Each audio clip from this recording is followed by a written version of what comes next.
Dusty black men try to knock off Cam Newton's hat. Yeah. That's the topic of this segment. You got to start with that, huh? Oh, yeah. So at first, when initial reports came out about these dusty black men, because they were dusty as hell, we thought it was kids because we saw clips in the past of kids talking junk to him at these 7-on-7 camps. I done seen a little 13-year-old talk about, did you buy Von Miller a Father's Day gift because he owned you, and all types of disrespectful stuff to kids. You expect teenagers to say stuff like that because they're teenagers. Today, we found out it was grown 25 and 30-year-old coaches, probably middle-aged 30-year-old coaches. They were grown men. That who he was getting into it with? It came out they were grown men over 25. They were grown adult men. I'm going to say this again, acting like that in front of a football camp. Because they went on a podcast today to try to clear their name and said it was because Cam Newton was talking junk. Does that even sound correct to you? No, what was he talking junk? Hey, like, come on, what man. Was the story? You don't want to hear the story? No, I don't want to hear it because I'm just giving the context of how does that sound. Football is about trash talking. And then we saw a video clip of you yesterday trash talking Cam. So now your excuse is the reason why, because he was talking trash and we couldn't take it, so we rolled up on him. Really? I want you to go in before I give my thoughts on it. What's your thoughts on these men displaying this behavior in front of teenagers that's supposed to be looking up the coaches? They were black too, weren't they? Come on, Ed. Come on. I don't know why you're doing this. Remember, guys You're trying to get people the benefit of that. Remember we went to the store one day and we saw them parked a certain way. I said, please, God, Jesus, don't let them be black. Don't let them be black. And we walked in the store and they were black. Yep. I was irritated, because I knew, and it falls into that stereotype of what other people think of us. Like, you know what it is. So with this, I'm just thinking because when I first saw it, I was like, please, God, don't let them be black. I thought it was some teenage kids. I thought it was some 16-year-olds trying themselves. No, it was grown men. These men were clearly over 25. Was it Cam Newton's camp? He was, whether it was Cam Newton's camp or not, he was invited to be there. He took time out of his schedule as a multimillionaire to go to a camp. The same way Peyton Manning, the same way Drew Brees, and all these other folks who don't look like us have camps, and we don't hear a peep. But we'll talk about that later. I don't know if it was his camp, but he was invited to come there. And they wild out like that. Wild out, tried to jump on him, and got manhandled. Son, did you see? Yeah, it didn't even. He was swinging him around. And I don't even think he hit him. That's the scary part. Like, just manhandled him. This is what I'm saying. I'm sorry. Please go in. I don't know what to say right now. Yeah, you look like you had it stuck for words. So first and foremost, I ain't trying to play tough and got it. So my thoughts on this Cam Newton situation. Forgive me for laughing, yo. My first thought that came to my head is, shout out to his hat, because his hat didn't leave his head 1 inch to the left. Cam Newton hat is a Black History moment. It needs to be saluted. That brother hat did not leave his head while he was thumping out 4 grown men and stayed perfectly intact. So that was the first thought. Right. Shout out to Cam Newton's hat. Second thing that came in my mind was, did you guys think this through? Absolutely not. Cam Newton, for all purposes, is a legit 6'6", weighs 250 pounds, and is always trained. He didn't get buff later in life. He's always trained to be a football player. Yeah. Meaning his whole entire life from Pee-wee up into his 30s. Even now he's not in the NFL, he still shows himself training. Which he should be. Which he should be in the NFL. That's another conversation. I will talk about that when you're done. So when you guys who look under 5'11", maybe 190, 200 pounds, was rolling on this man who trucked defensive linemen in the NFL. We see him truck 300-pound linemen. We see him truck linebackers and middle safeties. What was going through your head? What did you really think you were going to do something? The Rocky anthem. Because when I saw him grab the one person, he literally had a smile on his face. They did a freeze frame where he has one dude in the headlock and he's holding a dude by the collar. And when they zoomed in on his face, he's literally smiling with his hat intact. Shout out to Cam Newton's hat. So that was the second thing. I was like, 4 grown men are doing this in front of a teenager because he was talking trash. Oh my God. Yeah. Dude, you seeing it? Oh, Fat Joe talking about he brought Trump sneakers. Shout out to my Boricua brother. You know, you guys are on the wrong side of history, but that's a whole nother topic. But getting back into Cam Newton. Yeah, so that was the second point. Did you guys think this through? Yeah. No, you didn't. So you got flung around and looked goofy, then jumped on the internet 24 hours talking about, yeah, I didn't see when he was trash talking us. So I'm going to go here with point number 3. I agree with Shannon Sharp when he brought this up. How come when these athletes that don't look like us, the Eli Mannings, the Drew Breeses, the others, and they hold their football camps, how come we never hear one report about a kid talking trash to them? We don't never see a video clip. Nope. We don't never see the mother or the parent talking about, well, my kid got an opinion. He could talk the way he want to talk. Right. We don't never see nobody throwing nothing. We don't never see nobody disrupting the camp. We don't never see one punch thrown. Can somebody in the comments find me the footage of somebody acting up at a Drew Brees camp? Can you please? You can't. Right. So why do we do that to our football players? That's the word I'm looking for. Why do you think you have an opinion? Let me say this for all the Cam Newton haters out there. Because y'all talking point is he didn't win a Super Bowl. Just getting to the NFL makes him a part of the 1% of all athletes. As a quarterback. As a black quarterback. Even in the NBA, if you make the NBA, you're a part of the top 1% because they did the math of how many high school players make it to Division I and how many Division I make it to the NBA and the NFL. Without a ring, you are a 1% athlete, period. And then if you last over 3 or 4, you're within slice of a 1%. Yeah. A 1% athlete. Do you think that Charles Barkley isn't great because he didn't win a ring? How about Patrick Ewing? Patrick Ewing didn't win a ring. Is he still great? Yeah. How many football players you know that don't got rings are still great? Facts. Lots of them. Hundreds, thousands. Of them. So we got to stop this notion with Cam Newton that we can trash talk him because he didn't win a Super Bowl. He still played a hell of a lot longer than me, you, and half of the audience. Because I never stepped foot on a Division I campus, let alone a NFL team. He played in the NFL for how many years? How many throwing yards he has? How many touchdown completions? How many linebackers he done trucked? How many trend-setting things he done did for black quarterbacks? And your only rebuttal is, well, I got a phone and an Instagram, so I'm going to get some views by telling him he didn't win a Super Bowl, when his bank account suggests that we're not even in the same conversation. He's still worth about $10 million. And I just figured out how to pay my mortgage last month, so I can't even open my mouth to talk about Cam Newton. But you guys got an opinion because y'all want some Instagram views. But go ahead with what you was about to say. I just want to say, as far as quarterback, Ron Rivera was his coach, which, no disrespect to Ron Rivera, but he's clearly, he don't know what he's doing, right? Ron Rivera doesn't really know what he's doing. You know how I know you don't know what he's doing? What's he done since Cam Newton had left Carolina? When he moved up from Carolina? Nothing. He hasn't even sniffed the playoffs, right?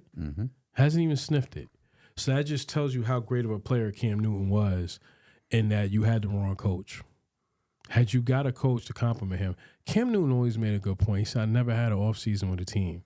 He never had valuable weapons neither. They just brought me in. Like, the Patriots just brought me in and said, yo, we'll see how this goes. Knowing that they were just waiting for Matt Jones to get ready. And their karma came back from that. So, then they brought him back to Carolina, which was a mess we've seen, right? I mean, what more do you want? Me personally, Atlanta, that's who you should have went and got. If you were going to ride with Desmond Ritter, you should have went and got Cam Newton. But not to sidetrack, that's who I would have liked to see. Let him come in for a camp. Let's see what he can do. Make whoever before this Ritter thing, made him and Ritter compete. So we're going to see who's going to be the best guy out here. But everybody thought they're better options. Like Cam said, he says 32 teams. He said, I don't see but only a few teams in the playoffs. So that means 16 other teams. I don't like the Jets.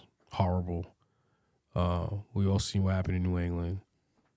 I mean, the whole AFC North is stacked, but then shout out to the Pittsburgh Steelers. We got goddamn, their quarterback was horrible. We see Indy's hurting. We see Tennessee's that had to restart. You get where I'm going with this? So the point I'm making is that, in the NFC, there's lots of teams that are going to be restarting. So I just think that Cam is better than a lot of players. And I don't know. I think Cam is saying about Brock Purdy, not to go back on that, you got Deebo Samuel, Christian McCaffrey, Greg Kittle, Brandon Ayuk, and you have a top 5 defense. Really? I wonder if I took you and put you over there with the Jets to see how great you would be. Let's just see how great you would be. You get what I'm saying? Mm-hmm. So I think that's what the point he's making. Whereas if you take the difference between Brock Purdy and, say, maybe Lamar Jackson, there's a difference. If you put Lamar Jackson on the Jets, they're going to the playoffs. Mm-hmm. Hands down. If you put Brock Purdy over there, I'm not sure if that's going to happen. Do you get what I'm saying? Yeah. So I think, but going back to what you're saying, I think this is such a sad look. I think it's bad, and you would never try Peyton Manning. This goes back into, and I'm not sidetracking, so stay with me on this. Roger Goodell, who I have a lot of things not good to say about him, and I don't care if he's the commissioner. He always comes down harder to players of color because they get into situations. They're not doing that to the white people that play in the league. They're not going after Joey Bosa. They're going after Von Miller because he's an easy target. Look at him. Look at him. We're going to go after him. He's more attainable. They're not going to go after Peyton Manning because they know the cops will be on you. There's not Peyton Manning. He finished with Denver, but he basically Indy was his home, right? There's not a place in Indianapolis he couldn't go, and there wouldn't be one person that would touch him. Not one. Do you know what happened to you? So the point I'm making is that I kind of feel like with Cam, that's sad. It just proves our point. And, don't get back. I'm about to go on that one. Don't get back. And that's a sad look for that. Those coaches that got into it with him. Mm-hmm. And everything we going through as far as with black coaches, really? That's the example you want to set? So I want to piggyback off the point you just made about celebrities getting back, because we hear this on all the podcasts. Mm-hmm. We hear this on Facebook forums. Because I used to be one of them when I was 20, umpteen years ago. Mm-hmm. Why don't these celebrities get back to their community? Yeah, I know. Buck in my eyes. They should be giving back to their community. Unfortunately, I grew up and I see this is why. And I'm going to compare the situation, even though it's on a lesser note. This takes me back to what happened in Nipsey Hussle. Yep. Now, Nipsey Hussle got killed. Cam is still alive. But that situation could have went sideways because Atlanta's an open carry state. You do know those people can tote guns without a permit. But I'm going to stick on the Nipsey Hussle situation. You had a brother who was into STEM. He was creating STEM programs for kids. He was creating businesses in Compton. He was creating a storefront. He was supplying jobs. He wasn't just selling merchandise. He was employing people in his community that looked like him. So then some dusty, I want to say the N-word, but some dusty man took him out because of gang rules, because he said something to him allegedly. Could you replace the economics that Nipsey Hussle put into that community? Nope. Nah, not you or not the gang culture, because they had to close up that store, the Marathon. They had to close up that whole. They had to close up that whole shop. Yeah. So y'all gang culture rules about he shouldn't have said that to him didn't replace the economics that Nipsey Hussle put into that. It didn't replace the STEM programs that Nipsey Hussle put into that. So do you see where I'm going with this with Cam Newton? Yeah. So to you dusty men that rolled up on Cam Newton because he said something to you, what you hear worse are at your jobs from white people. Facts. No disrespect to my engineer because you cool, but I'm just saying you hear worse from people at your job that you don't swing on, but you're going to swing on Cam Newton. Yeah. Because you thought it was a good look, because you thought you can get away with it.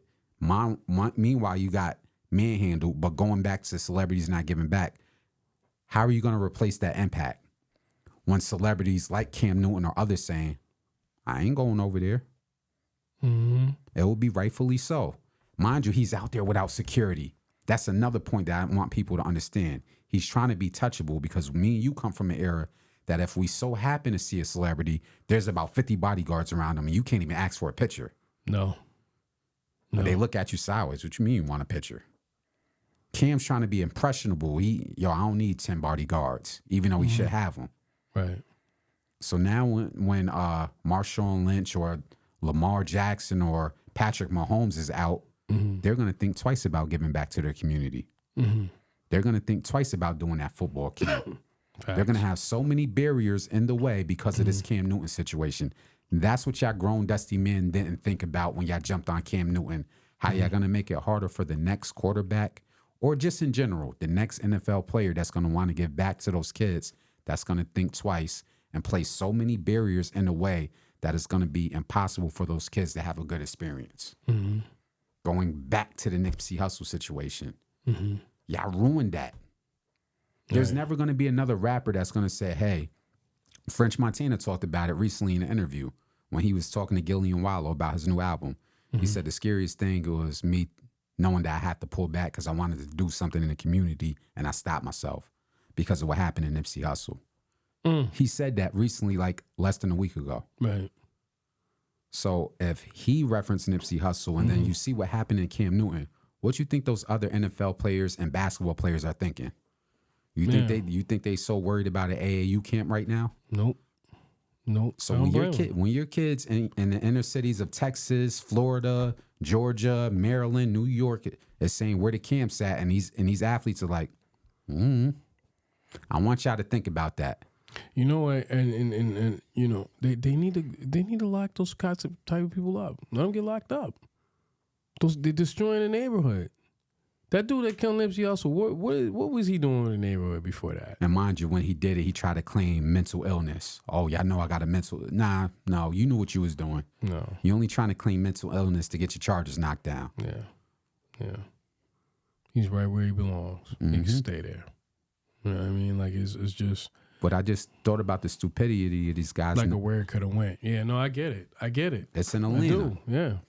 What if Cam did have an armed security guard? But obviously he's smart enough. There's kids around. I don't want it to go there. So he manhandled the job himself.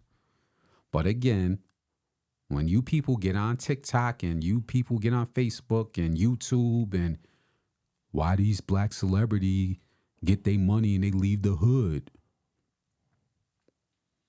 Because I used to be one of them 15 years ago. I used to be singing that same tune. Yo, they got $100 million. How come they not opening up no schools? Yeah. Well, on a lower level, we try to help people when we first was doing this, and they showed their behind. They acted just like scum rats, like the ghetto trash we know that they are. That was just on a low level. We ain't really even had no money. They just was being ghetto rats. And they're right where they belong right now, right where they at. So I guess the blessing was, thank God we're almost there, right? Just imagine if they was around now.